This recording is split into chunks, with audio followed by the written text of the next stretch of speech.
Let me welcome and thank you for joining us for this Africa Center Roundtable on the Nigerian state and insecurity.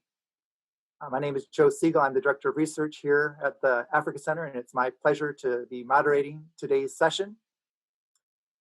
As the title of today's event implies, we're here to talk about the state of the Nigerian state and the implications that this holds for insecurity in the country.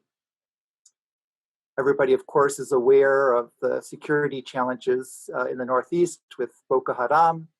And indeed, in the past year, we've seen a 60% increase in the number of violent incidents involving Boko Haram. But less well recognized is the plethora of other security challenges that Nigeria faces.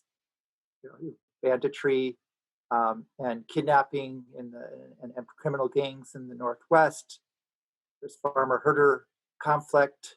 In large parts of the country, you have religious ethno tensions in the Central Plateau and elsewhere. We see a revised secessionist movement in the Southeast. There's maritime insecurity and piracy issues in the Gulf of Guinea. There continues to be sabotage of Nigeria's oil infrastructure in the Niger Delta. And we've seen, of course, the recent End SARS protest demanding an end to police repression and a call for police reform. I think reflective of these persisting security challenges, we saw just 2 weeks ago President Buhari change all of the military service chiefs in the country. And so this is clearly a moment of change. It's a moment, an inflection point, if you will, for Nigeria, where there's a recognition that the way things are going aren't working, and there's a need for a new direction. And so, the timing of our event today is opportune. It's an opportunity to reflect on the current trajectory of the Nigerian state and insecurity and where it might go moving forward. In his new book, Nigeria and the Nation State, Rethinking Diplomacy in the Postcolonial World, former U.S. Ambassador to Nigeria, John Campbell, argues that many of these security challenges we see in Nigeria today are linked to Nigeria being a weak state. In one passage, he characterized the Nigerian state as an archipelago of authority surrounded by seas of ungoverned spaces. So we are pleased to have with us today Ambassador Campbell, so he can elaborate for us some of his thinking on these issues. And then we'll have some remarks and reflections from Ms. Kemi Okunyodo and Dr. Richard Joseph. At that point, we'll open it up for questions from our audience and have as much of a back and forth as we can. But let's begin with Ambassador Campbell. Ambassador Campbell is the Ralph Bunche Senior Fellow at the Council on Foreign Relations in Washington, D.C. In that capacity, he edits the Nigeria Security Tracker and writes the blog Africa in Transition, both found on the Council on Foreign Relations website. Ambassador Campbell was ambassador in Nigeria from 2004 to 2007, which is part of a 30-year career as a Foreign Service officer with the Department of State. Ambassador Campbell is also a scholar, having earned his PhD and authored 3 books on Nigeria and South Africa. And so without further ado, let me turn it over to you, Ambassador Campbell. Thank you very much, Joe, and thank you for putting this session together.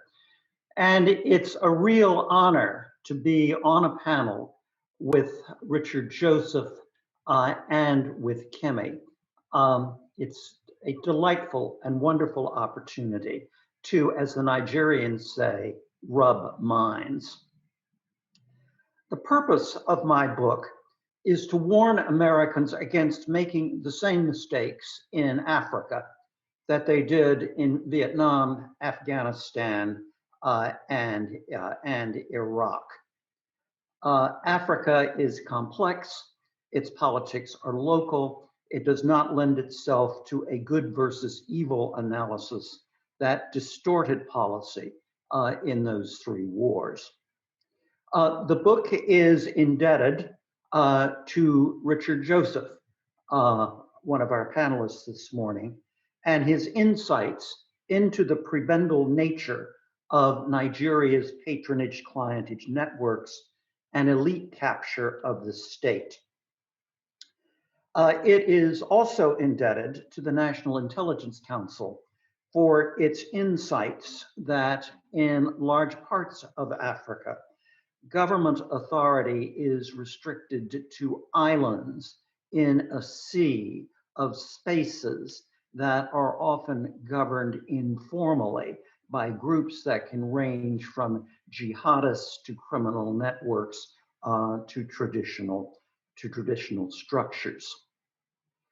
I would suggest that up to now, we have not made the mistakes in Africa that we made in Asia and in the Middle East. But a fundamental reason for that is that Africa has only rarely been a diplomatic preoccupation of the United States. We were never a colonial power. Africa as a whole is only about 3% of world trade. Popular attention tended to focus on humanitarian disasters. But I would also argue that over the next decade, Africa is likely to become much more salient amongst US foreign policy concerns. Why? Let's start with demography. Already, Africa's population is double that of North America. And according to UN population experts, over the next 40 or 50 years, most of the Earth's population growth is going to take place in only 4 countries: Nigeria, Congo, Ethiopia, and Pakistan. 3 of those countries, of course, are in Africa. Nigeria already has a population of 214 million. It's estimated that by 2050, Nigeria will in fact surpass the United States in population and become the 3rd largest country in the world by population. This, combined with poverty, with climate change, makes it likely that there will be significant and destabilizing migration flows. So, demography. Secondly, disease. In the era of COVID-19, we are all acutely aware of the worldwide nature of disease. In Africa, particularly as the rainforest is compromised, primarily because of population pressure, it becomes increasingly likely that there will be other diseases that will jump from animals to humans. This, of course, has already happened with respect to HIV and Ebola. Pandemic disease is going to have to become a much more important preoccupation of policymakers, and Africa will be at the very center of those concerns. And then there are security issues. Radical jihadism is now rooted in the Sahel. We must be concerned that the region will become a safe haven for terrorism, somewhat similar to the role that Afghanistan played. And then finally, there is the economic dimension. A huge increase in population means a potential for new markets and for greater investment. A potential route for misunderstanding much of Africa and the post-colonial world is the concepts and language we often uncritically used to think about it.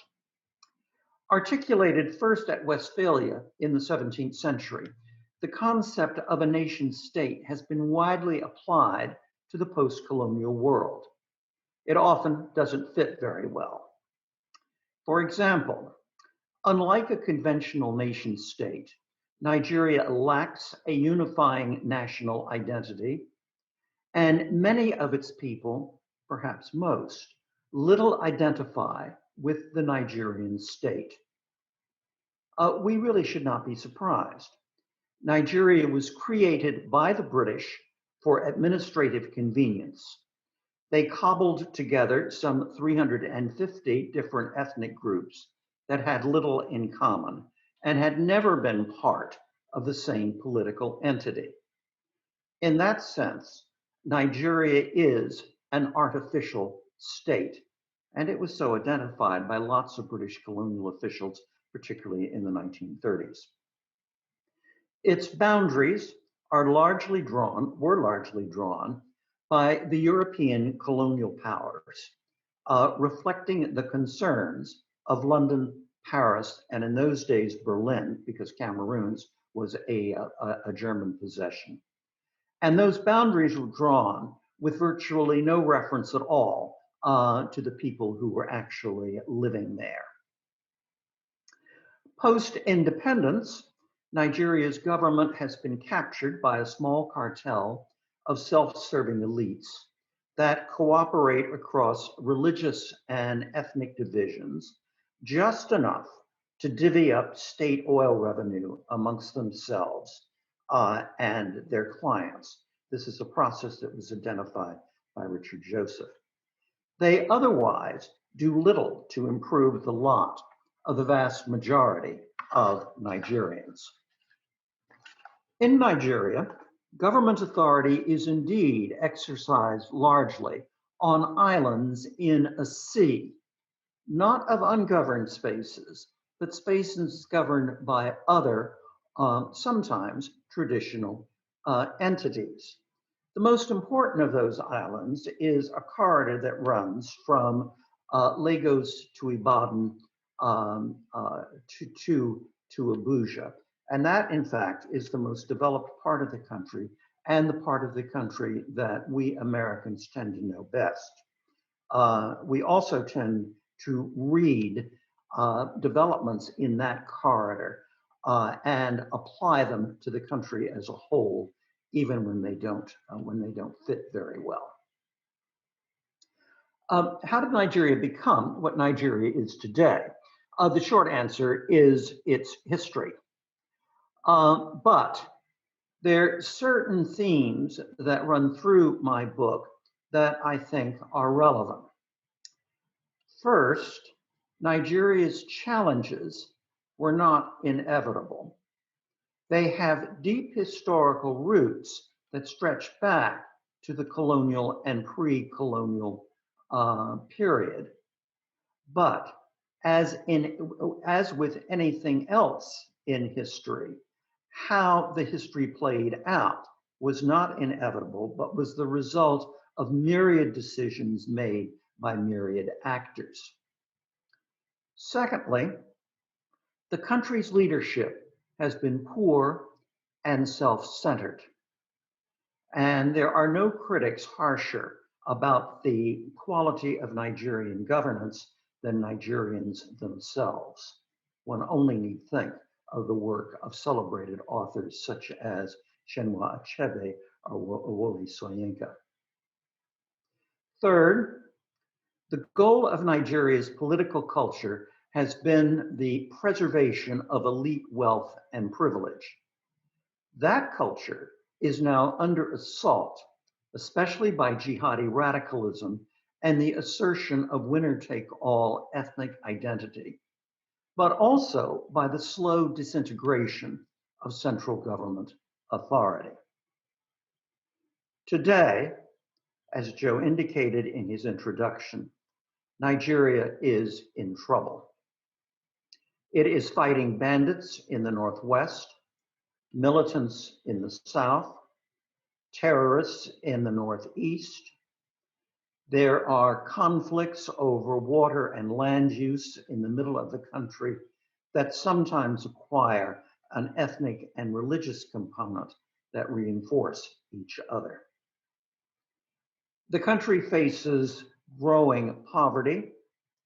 According to international financial institutions, the absolute number of Nigerians living in extreme poverty is the largest in the world.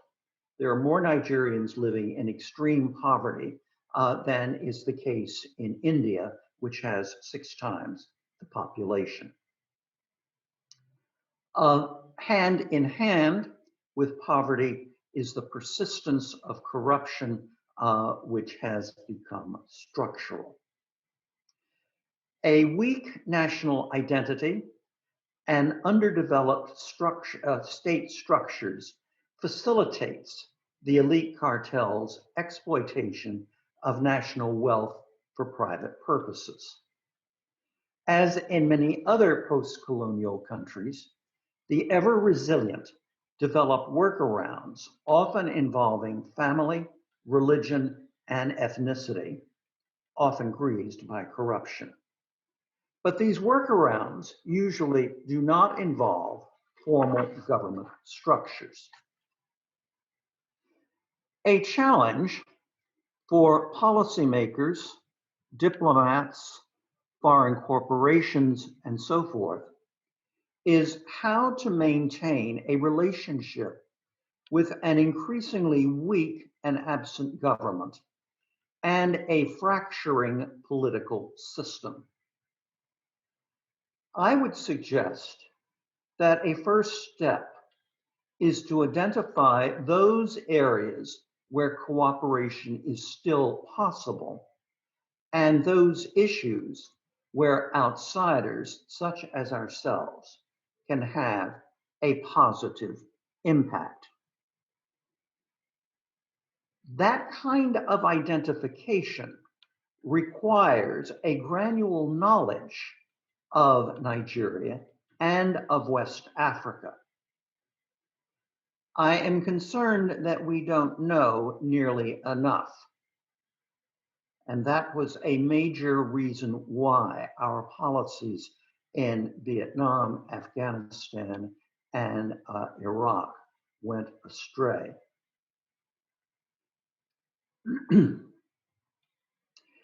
If I try to identify where cooperation is still possible, let's think first about the question of expanded US military cooperation with the Nigerian army against jihadi terrorism. Up to now, that cooperation has been stymied by the Nigerian security services, including the army's human rights abuses, and those abuses are not likely to go away anytime soon. So a question we have to face is, does shared concern about Islamist jihadist penetration of the Sahel outweigh the manifest human rights abuses of the Nigerian security services? That means we have to have a good understanding of those jihadist groups operating in the Sahel and in northern Nigeria, and the extent to which they are contrary or threaten American security. They certainly threaten American interests. But does U.S. identification with agencies that carry out human rights abuses damage the American image amongst Nigerians over the long term? This requires hard thinking because, after all, the present political dispensation is unlikely to last forever. Then, what will be the consequences of U.S. security interests, of U.S. advocacy of gay rights in deeply homophobic Nigeria? There are similar dilemmas in, say, Pakistan and the Democratic Republic of the Congo, where American strategic and economic interests can sometimes clash with democratic values. We Americans must decide what our interests are and then pick our battles. This requires, I would suggest, thinking about Nigeria as something other than the familiar nation state. How should we approach Nigeria? Here are some tentative suggestions. First of all, decentralized diplomacy. At present, the American diplomatic presence is in Abuja and in Lagos, and virtually no place else. We need to re-establish an American presence in numerous other regional centers, such as, I would suggest, Kano, Port Harcourt, perhaps Ibadan. We had a presence there at various times in the past, also in Kaduna. It is from this decentralized approach that we can acquire a more granular understanding of exactly what is going on in Nigeria and where the country is going. Secondly, I would argue for a much greater emphasis on soft power, of outreach to the Nigerian people, not just to the presidency, not just to the foreign ministry and the National Assembly, but much more broadly. This implies an expansion of exchanges, the re-establishment of information centers, a welcoming of Nigerian scholars and opinion leaders to the United States, and related to all of this, cleaning up our act with respect to visa issuance.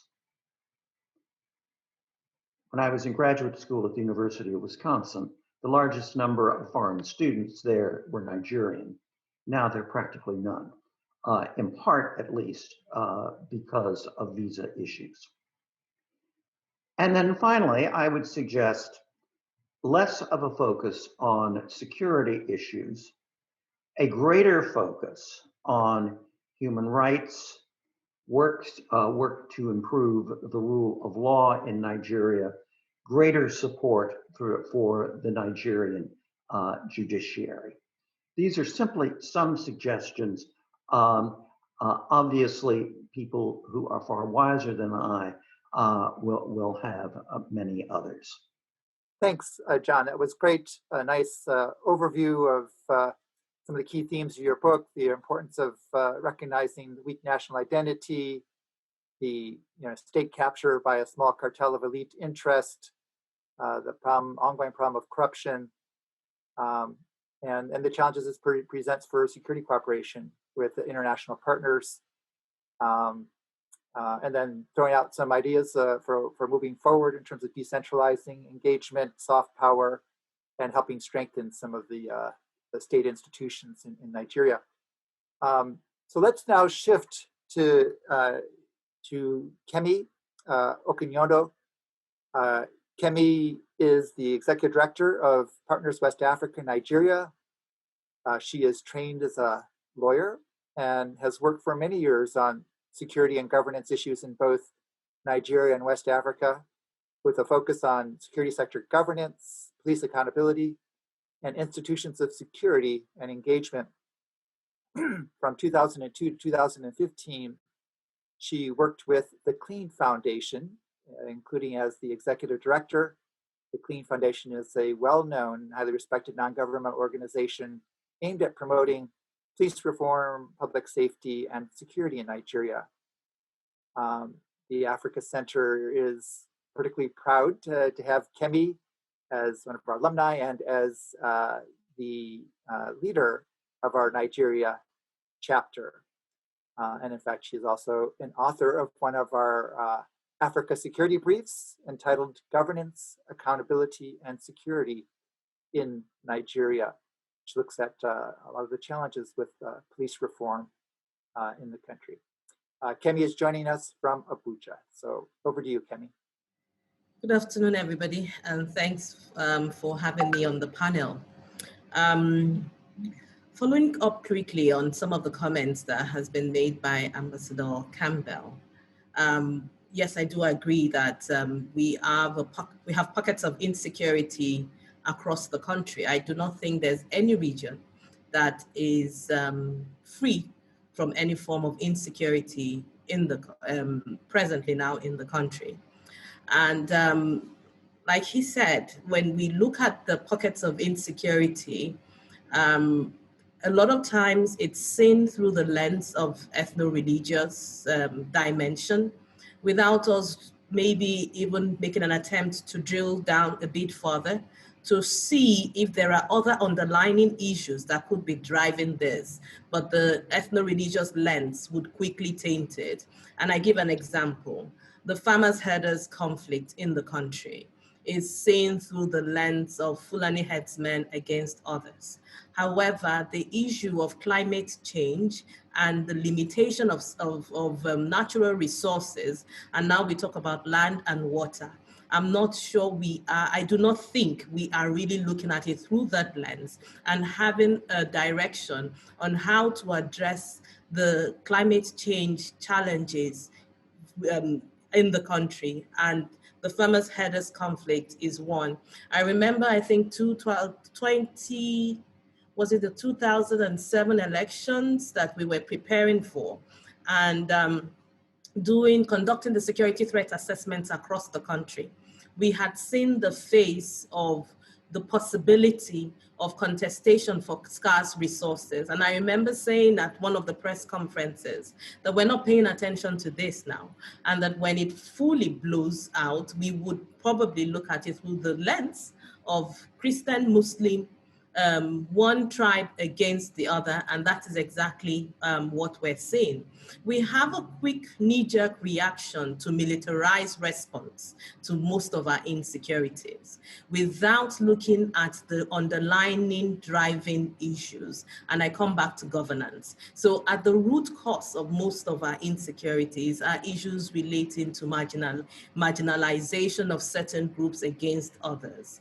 There's issues relating to non-inclusiveness of certain demography in the governance system compared to others. There is the issue of poverty and the widening gap of poverty in the country amongst the populace.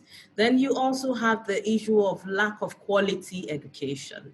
So people are going to school, quote and unquote, but are they employable? For people that run businesses, you find that most people that come into the labor market are not trained for the labor market. So the question you ask, if the blue collar or the white collar jobs are not there, what kind of economy do we have in the country? How are we producing or growing our younger population, the youth population, to be able to take advantage of some of the opportunities that are there. But the opportunities are not even obvious because nobody is really mapping these opportunities so as to know how we would tinker and change the dynamics of the country or of the populace to be able to take advantage of the opportunities. I say this because you'll find that the office jobs are not there. The government is not in a position to provide the kind of large-scale employment it used to in years back. You have a federal civil service that is more populated, I stand corrected, by people over 60, 50, that keep changing their ages the closer they get to retirement, and the younger populace do not have an access into the same civil service. For those that have access into the same civil service, most likely hinged on whom they know or who they're, and that's the patronage that Ambassador Campbell emphasized on. So you see the patronage culture across everything that we are doing within the country, which drives another systemic culture of corruption. If you look at it through the lens of the law enforcement and security institutions, it's about the same thing. So when I think it's recently one of the law enforcement agencies just completed some form of recruitment, and you found that it was skewed towards a particular state compared to other states. And you could not understand how the recruitment was skewed towards a state where the overall leader or the overall boss of that institution is from. So the federal character principle, which is supposed to help normalize or bring a kind of equity within the system, is basically being abused. And you would find that it's more in favor of the bigger ethnic groups. So it's more in favor of the bigger ethnic groups in the country and does not favor the minority groups within the country. The major agitations, if we turn it a bit again, you'll find is from this minority group. So if you go to the Northeast, for example, the Northeast challenges or insurgency, one would say if you look at it through the ethnic lens, is more Kanuri against the others. The Kanuri group is not one of the major groups within the country. If you're talking about major groups, you're talking about the Igbos, Hausas, and the Yorubas. And in recent times, you'll find Hausa stroke Fulani. But you'd also find some of my colleagues in country that will tell you there's nothing like Hausa Fulani. It's either you're Hausa or you are Fulani. But you see the political dynamics in lumping two groups together for the purpose of leadership, for the purpose of contestation for power, for the purpose of control. When I look at the issue of when Ambassador Campbell raised the issue of disease, and we look inwards with the challenges that we've had with the pandemic, and we look at how the figures have risen and the response to it, you find even when the discussions are going on and there are presentations of figures are being put in front of people, people are not seeing the figures. People are seeing people are interpreting what is not being said by putting the figure in front of them. So the question they're asking is, oh, there should be a lockdown. Why are they locking down churches, quote and unquote? Why is it difficult for us to open churches and allow Christians go to church? So you find religious leaders coming up with sentiments that could drive, that is not in favor of the majority of interest of the people. But because we as a people are either tending towards the religious leaders or you're tending towards your traditional ruler before you tend towards government. So the question you ask is, what has government done for me? What does it mean to be a Nigerian? We do not understand that. There is no collective identity or no collective agreement of what it means to be a Nigerian. but we know what it means to be Igbo. We know what it means to be Hausa. You know what it means to be a Yoruba person.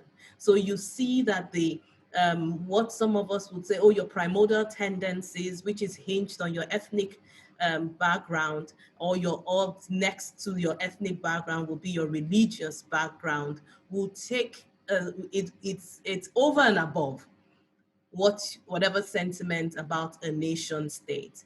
And you hinge it back to government and you say, what does it mean to be a Nigerian, really? What has the government offered us as Nigerians? You can't really count it. If you are on the National Health Insurance Scheme, what does that mean? Does it translate into anything? You have deductions from your paycheck, but it doesn't translate into anything. If you do not know anybody there, most likely you cannot avail yourself the services. When you talk about scholarship board, what does that mean? Does that really exist anymore? When you talk about recruitment into parastatals or government institutions, what does that mean? Is it on merit? Is it on quota? Is it on are there other things that determine what access to basic facilities or services? So when we look at it through all of those pockets of lenses, then we could also look at two groups of people that you would say continuously being marginalized and not included. And first, you will talk about youth, the youth population. And we saw how the youth population rose up in arms against the police, quote and unquote, that drove the EndSARS protest. We saw how that protest went from being peaceful and it turned the other way around. So you also would say, I think I argued in the interview that I granted to ACSS on the EndSARS protest, that when you have a government or a system that does not include a population that is about 65 to 70% of its population, then you ask yourself, what else would you expect? Because this same population bulge, this same demography are found in the law enforcement and security agencies. And if they want to be honest with themselves, they would tell you, and you would hear it by the side, that though the recent intakes are difficult to control, the recent intakes are difficult to, give instructions to, because they are questioning practically everything or any instruction that is being given to them. Why? Because they're not isolated from the general public or from the basic society. Another area that I would hinge on is the participation of women within the public space. So you see a scenario that even with all the wonderful and beautiful policies in place, the space continues to shrink with having women in public positions, either appointed or elected. And in recent times, it's worse than it was in previous times.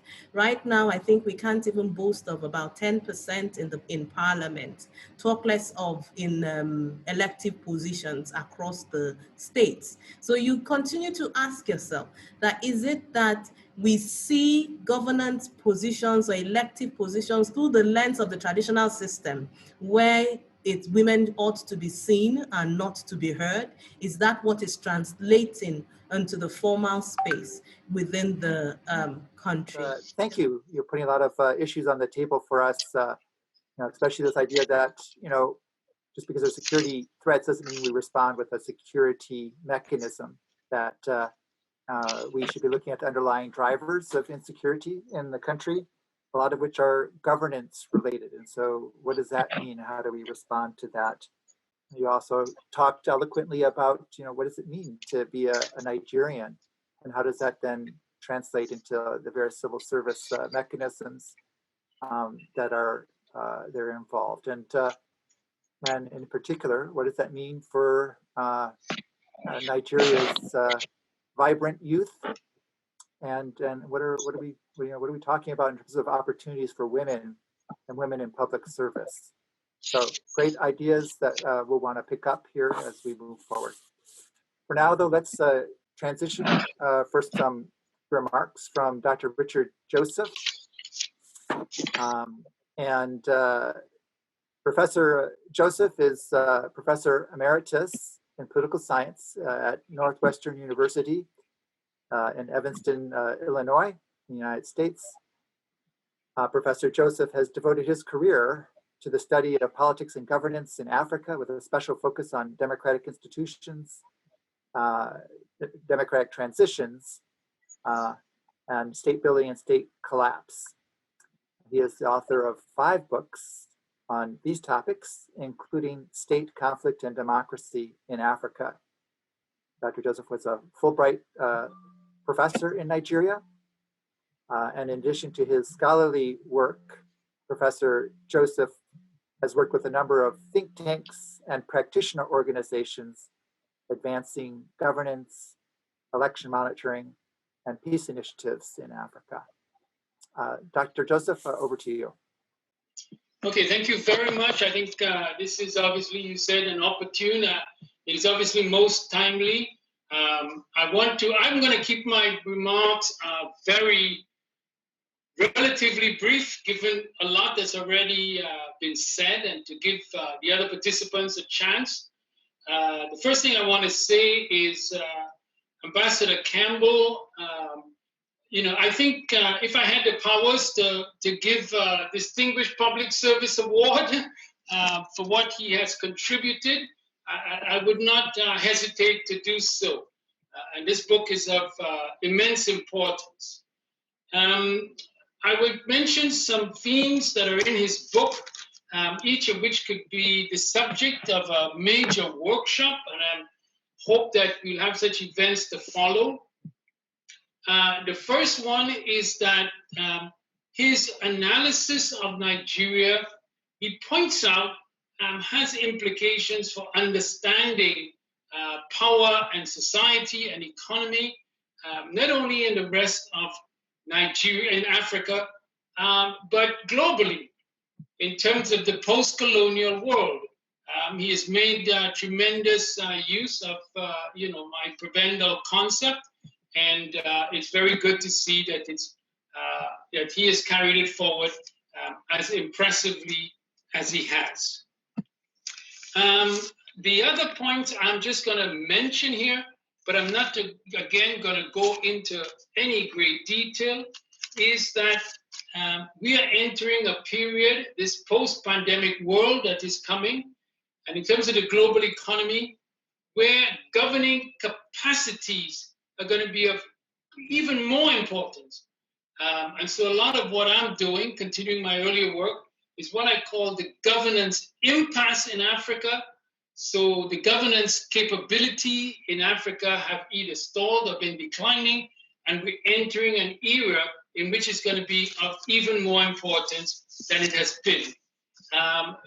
The last point, I'm not going to go into any detail with, but what he has to say about outreach to Nigeria, the importance of it. He mentioned a number of sectors and institutions in which that would take place. Let me just point out that that is going to be a lot of the focus of my work, a project I'm putting together. Matthew Page has come up with some important ideas on a conceptual change agenda, but I feel like this is going to be an area in which we need to become much more involved and where it could be much more robust. Ambassador Campbell raises a very important issue, and which I can't really go into in any detail here, but I think it demands a lot of attention, because he says that the outside world, diplomatic world and others, should deal with the reality of Nigeria. But if we take the diplomatic world and the US government, he said that you also need to adhere to traditional values of human rights and the rule of law. And how do you square those two things? Dealing with the Nigerian reality, but also adhering to your human rights and rule of law principles. It's easier to say than to really think about the trade-offs and so on. But I'll just mention that because it will take much more time that I have. All right, so where do I want to focus my comments? I want to focus my comments, and you can find it if you have a copy of his book on page 10 and on page 193 to 194, where he talks about what are the options for Nigeria? What are the path going forward? Now, on page 10, he identifies 4 of them. I won't go over them, but you could read it. And I really see 3 options. I take 2 of them and put them together, a federal structure, what he called the Nigerian project, and then the 2 other ones, you know, Nigeria breaking up, which he says is unlikely, and then the last one is Nigeria just limps along as it is in terms of this elite cartel playground. Okay, so let me tell you my 3 that I see it. The first one is a catastrophic collapse. And he mentions the India-Pakistan experience. If you asked me this question 5, 10 years ago, I would say unlikely. Today, I would say undesirable. But there could be a point in which what we see going on now could become catastrophic. Not for me to, I don't have a glass ball, but I just want to mention that. The second one is what he talks about, the ebbing of power from Abuja, the erosion, the decentralization. And that just continues and, you know, elites benefits and the people continue to be poor and all the problems. Now, the third one, and here I'm putting together 2 of his, all right, where you improve that federal structure and what he calls the Nigerian project, all right? And that Nigerian project has always been there, always based on ideals and so on going forward. Now, the term that's often used in Nigeria is restructuring. A recent interview that former President Obasanjo took part in with Professor Toyin Falola, even he started talking about the restructuring opportunities. I tend to avoid the term restructuring because it has a lot of ethno-regional baggage in Nigeria when you talk. So I prefer to use the term redesign. Hafsat Abiola, known to many of the people listening, had a wonderful statement where she ended up by saying, we need to look at the design. Now, I think the question of design, right? Ambassador Campbell, he talks about the colonial heritage, he talks about the independence struggle, what came out of it. But I think today it's clear that this is not working. And there's a way in which Nigerians could be engaged in saying, this is not working, and let us really start thinking, right? Let us be very innovative in doing so. And time presses, because as Ambassador Campbell pointed out, when you look at the demography, right? When you look at, for example, this incredible situation with the youth, and Gimme has really pointed this out, I mean, this is a real deep crisis. So I think engaging a number of partners in rethinking this entity that you have here, and it could involve being very innovative about what kind of structures. Personally, I think Nigeria, it's either moving in that way informally, or it could find a way to do so formally, but towards some kind of a confederal system.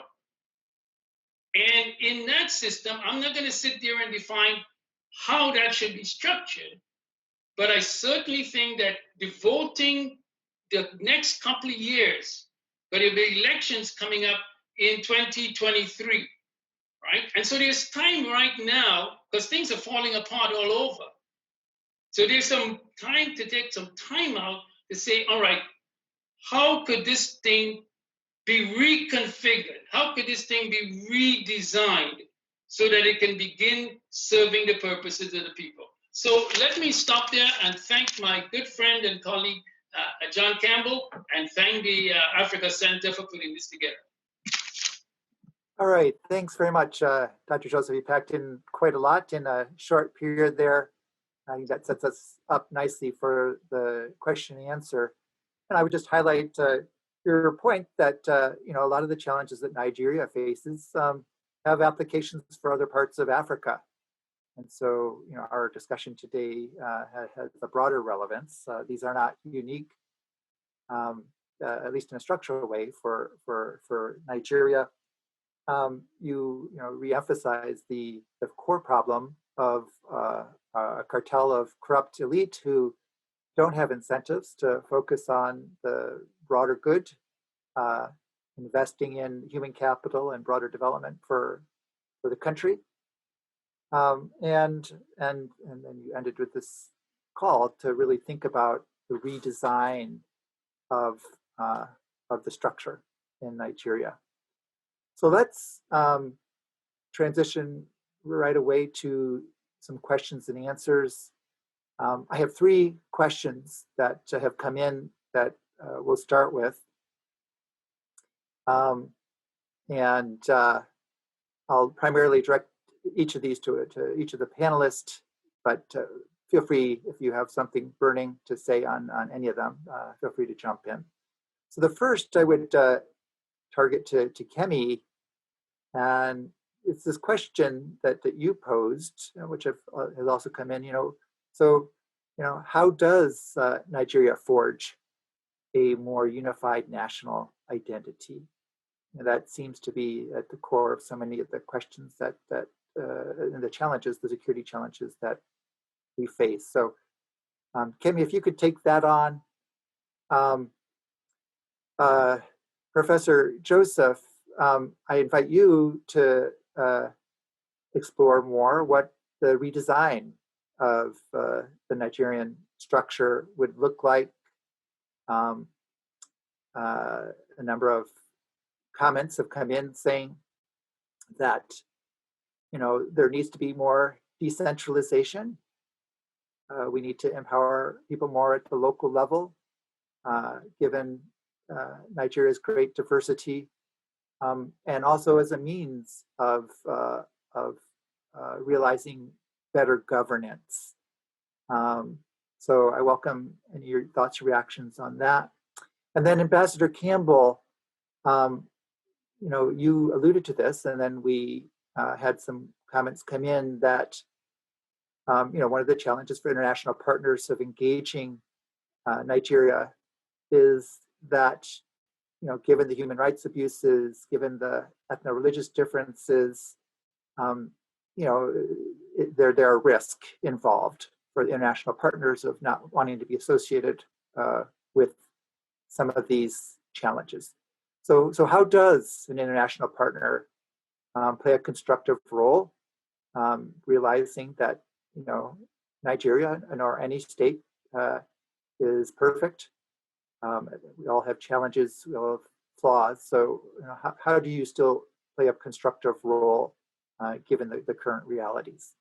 So let's just take those for now, and then we'll come back for another round. But let me start with you, Kemi, for that first question. What's the best way for us to forge ahead and create a collective front? I'll use as an example the oil subsidy protests. The oil subsidy protest started with a group of young people then, I think in Abuja, Lagos, and we saw the way it cascaded across the country. And it cascaded across the country from the north to the southern part of the country. Why? Because this was an issue that touched the life of everybody. Everybody could identify with it. The issue was properly analyzed, and the impact of it at multiple levels, particularly at the level of ordinary Nigerians, was amplified. So people could resonate with it. And I believe that's one of the things we need to do.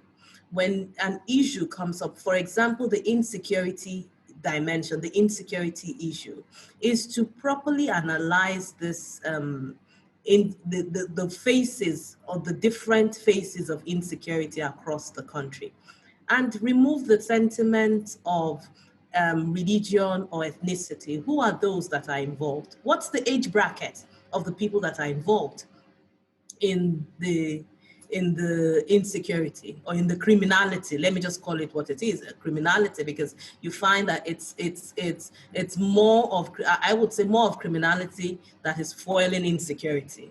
And when you look at some of the reports that we get, you find that the age bracket is usually within the youth board. Why?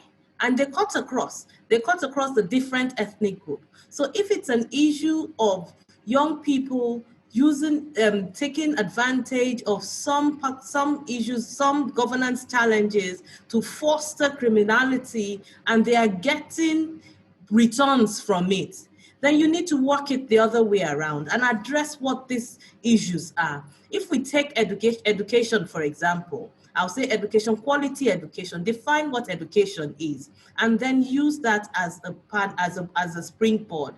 Then we would be looking at something. Sports and the movie industry is also one element that brings people together, and we see how it has thrived. And you saw the face of particularly the on-air personalities or the Nollywood actors and the role they played, and the musicians, the role they played during the protest. So you see a group of people, a sector that is not in formal government, but not in formal governance, that have an influence on the younger populace that we need to look at. So rounding up is to find a common cause that resonates with everybody. The price of corruption and what the impact of it in the everyday life needs to be broken down for everybody to understand and have an understand and can feel what this is doing to you and I, so that it will be a collective effort so that we can address it and move forward. Thank you. Thank you, Kemi. All right, let's just go directly over to you, Dr. Joseph. All right. I think your question is for that very important question. But what I'm going to do is, rather than trying to say in a few minutes what this is, let me just say that this is a project now that is underway. Everybody listening here, all right? I did a Michelle Obama, you know, when she held up that sign, we'd bring our girls back. Here, I've made a sign on a piece of cardboard. Nigeria is troubled.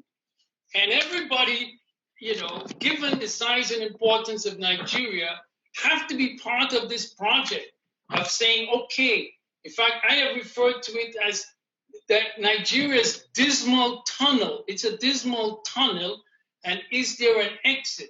So let me just put this out to your participants. First of all, there will be an ongoing project.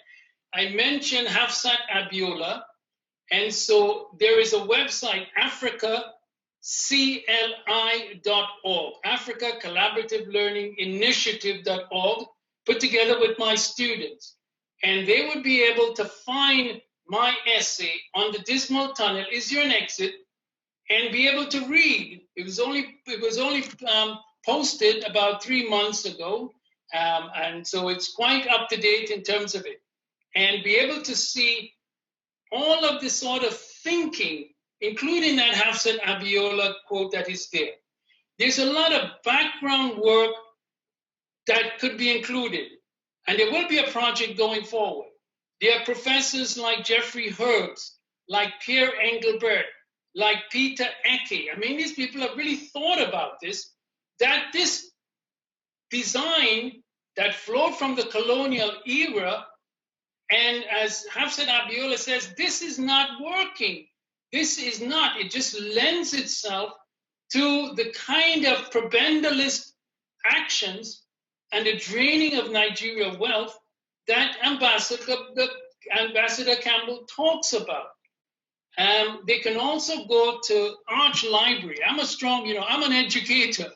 And so I'm a strong believer in what I call access to knowledge. And so if they went to Arch Library, it's an online repository of Northwestern, easy to find. and they will see something I call the Nigerian crucible. And they will have access to just a lot of the thinking. So let me just stop here and say, rather than really quickly throw out a lot of things, we have a situation where the federal government is unable to function as intended. You are the states that have been created. A number of them are more effective. There are these traditional institutions. There are associational groups of many sorts and so on. So Nigeria has this universe now that it can look at. There are also models elsewhere in the world to look at. And let us spend a couple of years just trying to think of how this structure can be put together. Matthew Page, and let me end at this, who has done an amazing job, all right, in terms of tracking what has happened to Nigeria's wealth that flows out. But he has come up with a notion, you'll see it on our website, called a conceptual change agenda. That there must be a conceptual change in the agenda, just the concept of how Nigerians should be governing themselves. They are governing themselves in a number of ways that Ambassador Campbell talks about. There is governance, and he talks about all the workarounds that people have to follow.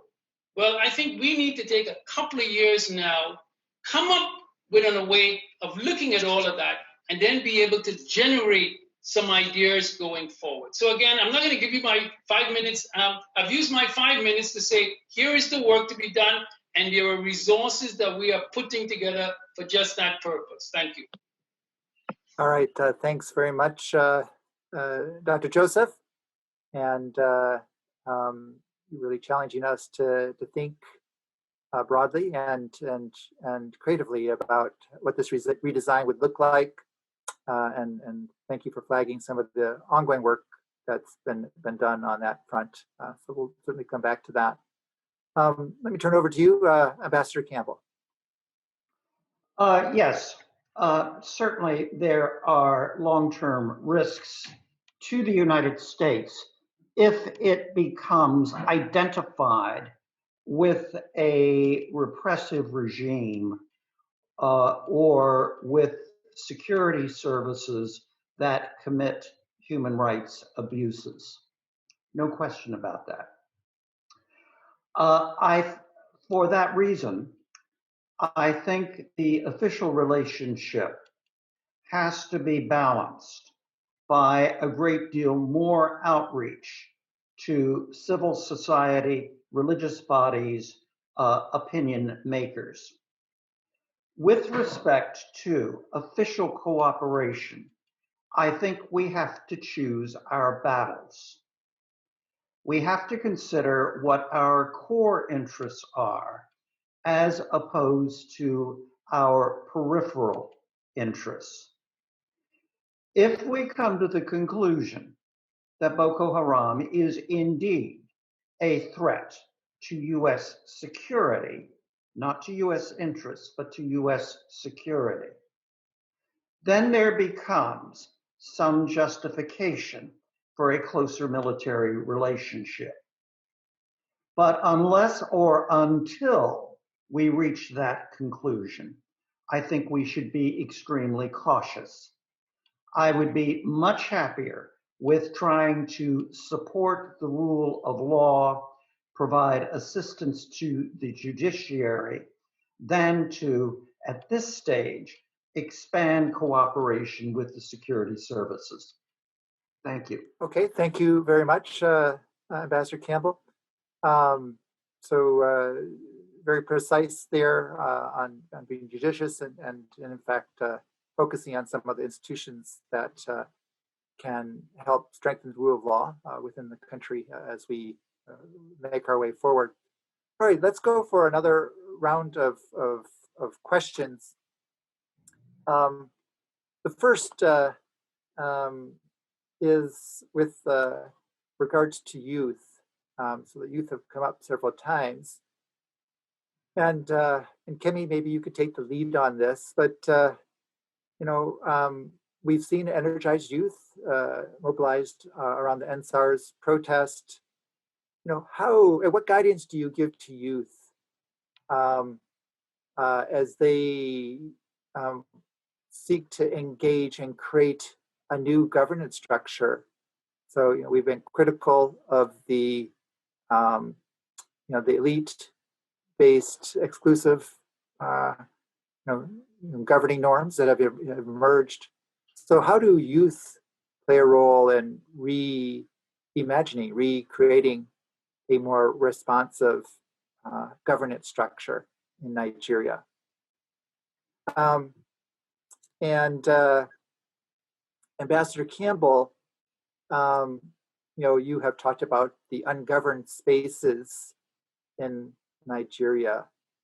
So what can be done to help create governance in these ungoverned spaces, not just in the north, but in parts of the south? In your book, you talk about some of the innovations and progress made on the Lagos-Ibadan corridor. Are there lessons there that we can apply to to other parts of the country? And Ambassador Joseph, picking up on the on our redesign theme again. How, in your thinking, and I realize it's still in the formative stage, but how do you advance this idea of more decentralization and accountability while also maintaining and building a sense of national unity? So what are some of the unifying approaches? What are some of the unifying themes that can be advanced? One of the participants noted that sports has shown that Nigeria can be, can share a national identity. And so are there other things that we should be thinking about at strengthening that national perspective while also trying to encourage more empowerment? So, and then I'll throw out to all of you a question. Feel free to take it on or not. But this idea of, should we be negotiating with the militant Islamist groups like Boko Haram? Is that a way forward, to resolve these security challenges through political means rather than through coercive means? Is that consistent with the sort of end state that we're looking for in Nigeria? So give that some thought, and then we'll make that the last round. So feel free to respond to those questions and then any other final thoughts that you may have. So let's go ahead and keep the same order that we did the first round. So Kemi, if you wouldn't mind leading us off. Yeah, how can young people play a role? First is not to sit on the fence and engage. And I think we need to engage from both sides. We need to engage from within government, and that is inside and then on the outside track. We can't all be within government. But we need to identify what the issues are and work as a collective across board. When I say get involved also would mean at the economic level, at the business level. So we're looking at politics, we're looking at governance, we're looking at employment, and even at the traditional level. Get involved at the ward level, get involved through the traditional justice system, and all the parameters that we have within the country. We need to have our voices heard, and we need to engage. And one of the things we have going for us are the numbers. And because I work within civil society, I know that within civil society, some of us that are younger collaborate across our program areas so that we are reinforcing each other. And we're not looking at the fact that, oh, maybe this is a program by Yaga, this is a program that is being run by Global Rights, but it's a program of interest, and we also doing similar things. So we come together, we collaborate, and we analyze issues together. So even if it's not, it's an aside interest, but has an impact on our work, we would come together, have a roundtable, analyze and strategize on how to move forward. So I think that's something that needs to take place across board. On the negotiation, I would say that at the long run, there might be need for negotiation, right? But that shouldn't be the front. I'm not sure that should be the first thing on the table, because like I said earlier, the militarized option is what we've been pursuing. How do you come in place and have a building plan, even if it's phased over a period of 3 to 5 years, 7-year development plan, 10-year development plan for this region? And we are seeing baby steps and milestones being attained through the governance structure. That needs to be put in place. Unless you put that in place, you negotiate with this group, another group is going to come up, and we would go back to square one, and you would need to negotiate again. Thank you. All right, thanks, Kemi. Both very incisive and concise, so thanks very much. Dr. Joseph. Yes, okay, happy to come in. And I think I got a lot of my passion out the last time. So let me put on a different one of my hats right now. And that is, and very much will build on what Ambassador Campbell has said, and also what Yemi has said on a number of things. It is as follows, that the issue of governance, and as you know, I always remember when I met with President Carter, former President Carter, in February of 1988, and he was inviting me to come to Atlanta and come and work with him at the Carter Center, and he asked me, well, what would you like to do? I said, I'd like to work on the most important question. And I said, well, he said, what's that? I said, it's governance, all right? And so it was governance then and it's governance now. It's there before us. Okay, so building on what Ambassador Campbell has said, is that the people in Nigeria, there are systems of governance, right? But they are not the formal system of governance in terms of what the Constitution and all of it says it should be, or where the oil resource it goes. And he uses the term workarounds. People find a way to address their problems, and they turn to members of their ethnic groups. And not looks like we lost you, Professor Joseph. Let's shift over to you, Ambassador Campbell, and get your remarks. Then if we can get Richard back before we close off, we'll finish up with his thoughts. So okay. Over to you, Ambassador Campbell. Very good. The two questions that were put to me, that you put to me, or the audience put to me, was what could we do to promote the governance of the either ungoverned spaces, or what I would prefer to say, spaces that are governed by informal entities, such as traditional rulers. First of all, I would say that that the U.S. doesn't really have any capacity there. That the relationship between the spaces where the Nigerian government's authority does not run and the Nigerian government is very much a Nigerian issue without really a role for the United States. I think we should try to understand better what is going on in those spaces, but I don't think we have much ability to shape developments there. With respect to negotiation with Boko Haram, I'm a diplomat.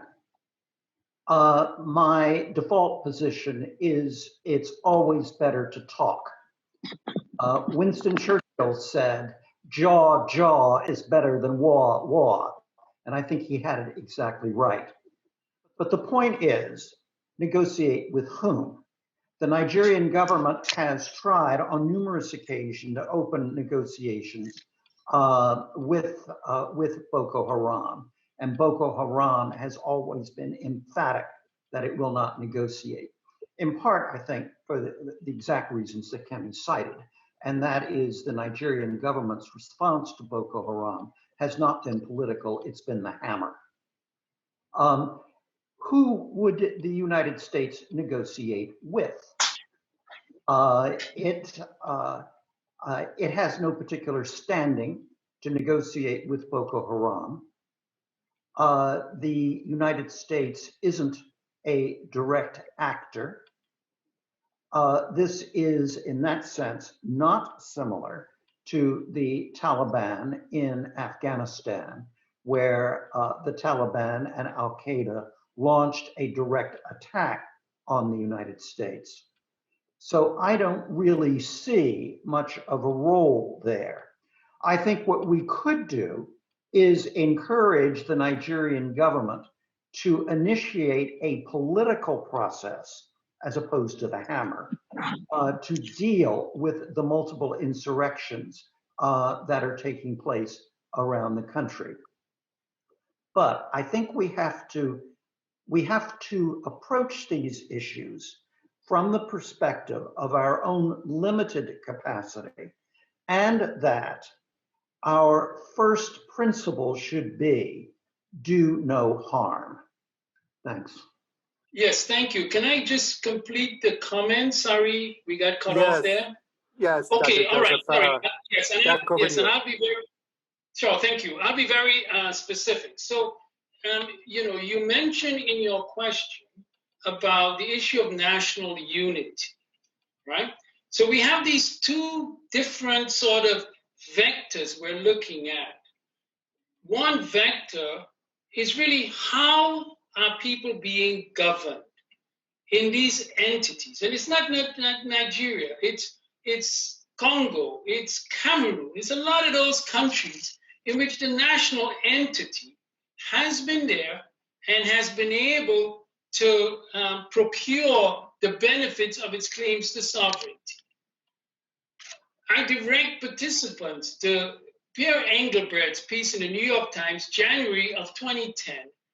And you can pick it up on the web, where he says, you know, to serve the African people, you have to reject these claims of these national claims, because you could end up with something like Museveni in Uganda all these years, and you could just multiply and be here in Cameroon, et cetera, et cetera. So getting back to it, I think we have enough experience. We have 50 to 60 years experience of independent governments in Africa. And in those countries, the people find a way to procure what they need. It is not perfect, but this is what they do, what they have to do, all right? And so building on what people have, how they have actually pursued their interests, how they have collected to do so, and how they have managed to try as best as possible to fend off, as John Campbell says, you know, these elite cartels or these individual structures, and to be able through, as I envision it, as you return to supporting those elements of civil society, and even in some cases, communal society. But anyway, whatever structures work that people think to. And from that, you see what emerges, right? I'm not going to prescribe what's going to emerge, but I do know Ambassador Campbell talks about the European Union and this big major fund, 4.5 billion that they made available. Well, why are they doing that? That's really self-protection. We are going to find a way where the people would stay within their countries, find some way in which they'll get that support, and we will, you know, begin to reduce the flood of people fleeing the country and coming to us. All right? Well, I think we can say, all right, you all recognize you need to do something. Then let us find a way in which both the international actors and the donors communities can start working with Nigerians, Cameroonians, Congolese, Ugandans, whatever. And I really think that going forward now, we can say we've had 50 to 60 years of this post-independence era, right? The outcomes are not gratifying. And let us now start thinking in this new era going forward. Thank you. All right, thank you, Professor Joseph. And that may be a good ending point for our conversation, really giving us a platform to think about creative and innovative ways forward. I think that's one of the key themes that's come out of our discussion today, to do some real fundamental rethinking about a redesign of the structure, but different ways of engagement between society, especially youth, and the government, so that there is more sense of ownership, more sense of responsiveness. And a sub-theme through this discussion has really been one of for me, ironically, it's one of hope, that despite all these challenges, you see many Nigerians taking, really heroic and innovative stances, calling for change. Nigerians aren't giving up on the way things are. There's a real hunger and desire to see positive change, and that change and those positive elements are there. It's a matter of connecting them and scaling this up. So let me thank all of the panelists, and Ambassador Campbell, thank you for your book and your scholarship, and for joining us. Thank you, Kemi, for your always thoughtful and passionate insights. Thank you, Dr. Joseph, for your years of thinking about these issues and sharing them with us today. You've certainly given us a lot to think about, and for us at the Africa Center, it will certainly sharpen our thinking and work moving forward on Nigeria, which we'll certainly continue to be engaged on. And let me thank all of the participants for your attention, your engagement. Appreciate all of the wonderful questions, some very thoughtful observations that helped facilitate our conversation today. Apologies for all those questions I wasn't able to get to, but we'll certainly take those on board for our internal conversations. So with that, we'll end this session of our Africa Roundtable series, and best wishes to everybody, and we'll look forward to being in touch. So long.